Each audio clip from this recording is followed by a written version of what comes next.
আমরা জানাজার সামনে দাঁড়ালে তখন একটা কথা সব সময় শুনি যে আসার সিরিয়াল আছে, যাওয়ার কোনো সিরিয়াল নেই।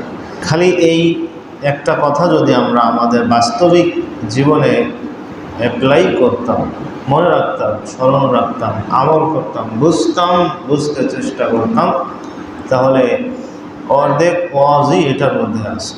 মৃত্যুর এক চিন্তা যদি কারোর মধ্যে থাকে তাহলে অর্ধেক ওয়াজ ওটার মধ্যেই আছে।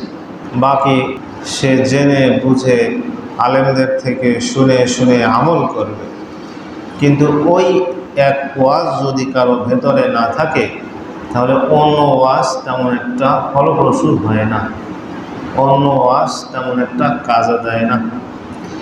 একটা মানুষের যদি রবের সামনে দাঁড়াবে এমন ভয় থাকে তাহলে সে জবাবদিহিতামূলক জীবন যাপন করে।